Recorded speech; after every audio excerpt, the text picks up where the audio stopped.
Hello, everyone. Welcome back to the channel. My name is Derek, formerly known as DoorDash Dad. And today's video, man, is something that's been bugging me. I clicked on the video and it instantly made me irritated. And this is this whole YouTube on easy mode thing. It is upsetting me because it's false. It's not true at all. At all. YouTube on easy mode. What does that mean? Does that mean that it's easier to make content? Does that mean that it's easy to be successful? Neither one of those things are true. But here's the thing that bugs me about this YouTube on easy mode thing and the over 40 and the over 50 and all this stuff. I understand, first of all, if you're over 40, all right, you are very close. I myself is I just turned 45. I'm a Gen X. All right. And I personally believe that we are one of the best generations in recent memory. Why? Because we are in between the baby boomers and the millennials. Okay. My son was born in 2010, so he's whatever he is. He has a younger sister. She is like alpha or something. I guess it's starting over. But I think that we can relate. As a Gen X, we can relate to the baby boomers. We used to get beat with random things in the house, but we can also relate to our children, okay, that we can bridge the gap between baby boomer and them. All right? We remember life with no internet. We remember life with 7 TV stations. Now, my mom watched stuff in black and white. I couldn't do that. I remember having HBO when you had to get an antenna that was the size of a small car. I remember that. Now, everything is in your hand. I remember VHS stores and when Laserdisc was a thing, long before Blu-ray. I remember all of that. So I think that the Generation X is one of the best, if not the best, recent generation in memory. But this whole YouTube on easy mode thing is annoying me. I'm going to say something right now that might or may not have been said. This whole the blueprint to YouTube success. You know what? It's never been a blueprint. You know what it is? A U-print. Do not a U-print, bruh. It's always when I mentor somebody on YouTube, the first thing I say to them is it's called YouTube. It's in the title. It's not, you're not supposed to be someone else. You're not supposed to pretend to be someone else. When I was DoorDash Dad, I was making videos from my car. That's one of the reasons I was successful. I didn't take any thumbnail. This whole no thumbnail trend and all that stuff, it's not new. It is not new. This is not a new thing. It's just amazing to me. What I realize is this. Not everybody is cut out to be on YouTube. My wife is not cut out to be on YouTube. My sister-in-law is not cut out to be on YouTube. You have to have a certain type of gift. A lot of times I am talking to myself. You watching this video, you know what you really are? I am looking at a Canon R10 camera, but I'm looking beyond that. I'm not looking over here. I'm not looking at myself. I'm looking at my audience through a Canon R10, which I'm going to have to dust off apparently because I'm seeing stuff everywhere. Not everybody's cut to do that. You ever watch a creator and you instantly feel disconnected because they're looking at themselves when they should be looking at you? Or I'm on the screen down here. I could be talking to myself, but I'm supposed to be talking to you. This whole YouTube on easy mode is not a thing. It's just now that people are starting to, I guess, realize that you don't have to be fancy.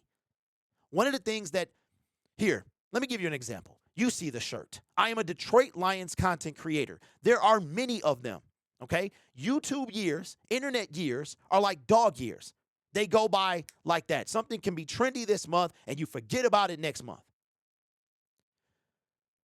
I am a Detroit Lions content creator. There are several of us, but there's only one me. People can pretend to be me, which they've tried. People can pretend to mimic me, which they've tried, but they are not me. You are the separating factor. It is not the equipment you have. It's not even what you're talking about. It is you. That's why I said it's not a blueprint, it's a U-print. But this whole YouTube on easy mode is annoying me. I made a video the other day about quantity versus quality. And I want to add something to that, all right? For the videos that I make, they are high quality, but they don't require any editing. I actually used to edit these videos. I used to put them in Adobe. So I would make a video. If I made a mistake, I would take it out. I would have to edit it out. I would put it in there.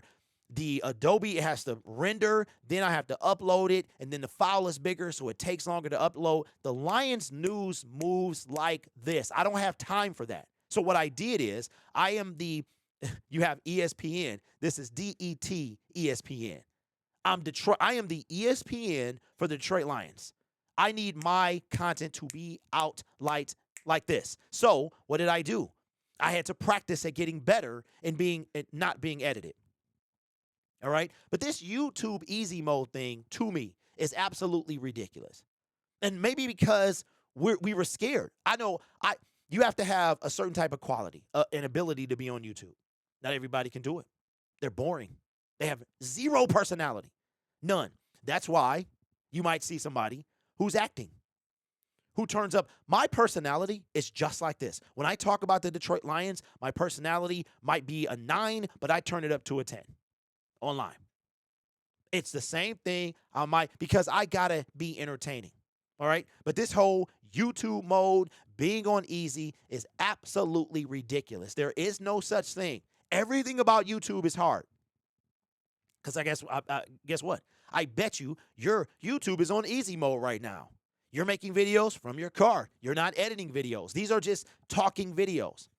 You know what's happening, though, is the Mr. Beast, all right? Mr. Beast content is for a specific age group. Did you know that Coco Melon, the YouTube channel, specifically is proven to use certain colors and super quick cut jumps and all this other stuff? They use it for a reason. Just like, for instance, when you see the color red is associated with alerts. So if there is something pressing, it is usually the color red. That is all done on purpose to play with your mind, to get you to red equals urgent equals I must click on this. All right. All of this stuff is a strategy. It's the same thing with YouTube. What's happening is people need to slow down. Everything has been moving so fast. That's all you see now. Mr. Beast is for minors. We're talking about 13-year impressionable young kids. I can't really watch. Mr. Beast is on the cusp of things I can't watch because it's just so much stuff. It moves. I myself do not have TikTok because it doesn't stop. I was looking for a home button and couldn't find one. It's video after video after video. I'm like, I need to turn. So I had to exit the app. So I deleted it. I don't have it. One of the few people who do not have a TikTok account, but YouTube on easy mode is if you look at it like that, it is a trend. That's what's happening right now. It's a trend, just like everything else. It's always been like this, though. Just you noticing it is a trend. Because if you YouTube on easy mode and you're still boring and you have nothing to offer and you don't give a person a reason to come back, you are still going to be where you were before. This is ridiculous to me. I've been wanting to make a video about this. It's irritating. It's irritating. I found success. You know why DoorDash Dad was such a success? Because I was keeping it a buck. That's why. That's all you have to do. Authenticity. It's the same thing. And then guess what? Somebody else is going to come up and be the same way. And then they might take your viewers. It is what it is. If you make content for a specific thing, okay? Eventually, if you make content for kids, they're going to become teenagers. They're going to become young adults, and then they're going to become adults. And then they're not going to care about that. So if you make content for kids, you're going to have a steady supply because then these people are going to move, and then these young people are going to come in and recycle. But you got to you know what you need to do? Here's what you need to do. Make content you care about. Make content that you care about, that you're passionate about, but you got to listen to your audience. I'll leave with this. Shout out to Gig again. He put a comment, said, should you value, if you have a video that does well, and should you pivot your content? All right. I'm going to say that's up to you. That's up to you. It depends. For instance, I'll give you a quick example at the end of this video, right? So when I first started, my very first channel currently has over 33,000 subscribers, but I don't really use it because I destroyed it. Long story, you got the video. Maybe I'll put it up here somewhere if I can. So what happened was I was making random content about working out, about hair loss, about minoxidil, about divorce, about everything you can think of, video games, movies. I did a Avengers Endgame reaction. I was everywhere, all over the place. I finally made a video about the Detroit Lions losing to the Chicago Bears Thanksgiving 2018. I go to Best Buy. It's Thanksgiving Day 2018. I go to Best Buy. I go shopping, Black Friday shopping, to make myself feel better about the Lions' loss. I come back home and my phone is blowing. My emails are blowing up. You guys get comments and subs. If you're under 1,000, you get an email when you get a subscriber. Once you hit 1,000, that stops. So I'm blowing up. Stuff is blowing. I come home, and for me at the time, this was I have a minoxidil video that hit 80,000 and didn't make a dime from it because I wasn't monetized. But this video had like 4,000 views. It was a 30-minute video because I did like in the format of a post-game show. It was a 30-minute video, uploaded, dropped. I come back home, it's got 4,000 views. I'm like, what just happened here? I love to talk about the Detroit Lions. So at that moment, I was like, wait a minute. And this is 5 years ago. So this is like, in actuality, 30 YouTube years ago, right? 30 internet years ago. Because what you're going to find out about YouTube and the internet in general is it moves like this. What's hot today, yesterday's price ain't today's price. What's hot today is going to fade away. And I hope people are paying attention. What's happening right now in the YouTube landscape is going to fade away. It is. It's going to fade away, all right? It ain't no matter how many times you smack and how many videos people make, it's going to fade away. Trust me, right? So what happened is I realized that, wait a minute, people like this. Lions were bad at the time. So I also noticed that when they won, people didn't care as much as when they lost, because when they lost, you would see me rant. And you would see me rant. It was authentic, but you would see me rant. People were in a loser's mindset back then. But now, if I make a video about the Detroit Lions because, like, people like to see positivity over negativity, but back then it was some dark times for Lions fans, right? So things were different, okay? So what I did is I said, I like this. There's an audience for this. Pivot. And from that moment on, I changed my channel name. I started talking football. And then eventually, October 27, 2021, I created the channel that I'm repping now. Just hit 25,000 subscribers over there. The Detroit Lions YouTube channel has 200,000. 225,000. I have 10% of what they have. That is a big deal. That's a big deal for me. A regular nobody with no ties to the NFL, no family member who works, nothing. No digital media company backing me, just a regular old fan talking about the Detroit Lions, that I have 10% of what they have. And I have zero affiliation with them or the NFL. That is a big deal to me. I wear that with honor. I am the #1 fan-driven, independent Detroit Lions YouTube channel on YouTube. Go look it up. But I pivoted my channel based off what I wanted to talk about and what my audience wanted to see. Because here's the thing, and we're going to wrap the video up, but I had to get some stuff off my chest.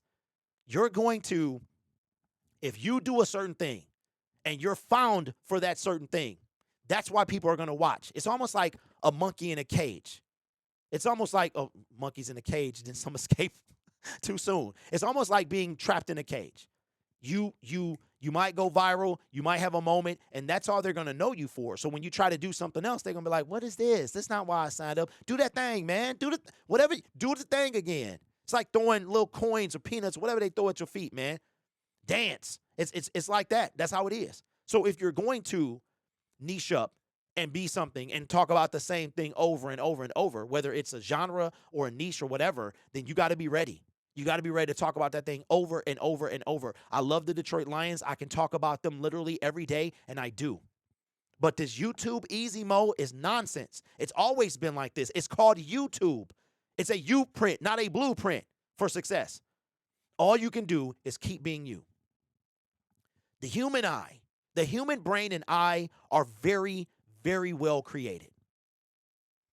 You can tell when something's fake. You seen those new AI bots, they're like, hold on, they're AI. You like, bruh, the movement is off. The face is off. You know, I play video games, and they have been trying to perfect skin, and you can't. You can't. It's getting harder to tell, but the human eye can always detect when something is fake. AI, it ain't, nope, that ain't real. I can tell that right now. You don't even got to touch it. That ain't real. They can try as hard as they want. That little small nuances can be seen. That's why if you're fake, it's going to be seen. You cannot continue to, just don't be fake. Whatever you is, be you. That's it. YouTube, a U-print. Okay? YouTube on easy mode is ridiculous. It's very difficult. It's very difficult. Even not editing, it's very difficult. Okay? What they should be saying is be you. Make videos whatever way, because your audience is going to come back for what you're talking about, your opinion, and you. Doesn't mean you can talk about whatever you want, because YouTube has a way of niching you up. All right? So anyway, I have some things I need to get off my chest. This YouTube on easy mode is ridiculous. There's no it's ridiculous. And guess what? Getting monetized is only one part. Once you get monetized, people have to watch for you to make money. If they don't watch, you don't make any. So if you got 5,000 or 6,000 subscribers, I have 33,000 subscribers on this other channel, but because I don't do what they signed up for, and the NFL, YouTube is responsible for that mostly, I made $10 in the month of October. 33,000 subscribers. But yet I have 25 and I made way more than $10, which I ain't gonna say. That ain't a smart thing. Showing your revenue is not a smart thing to do. It's not. You are asking for trouble. Anyway, got that off my chest. Let me know if you got anything else you want me to talk about, and I'll do that for you. Have a great day, and go Lions.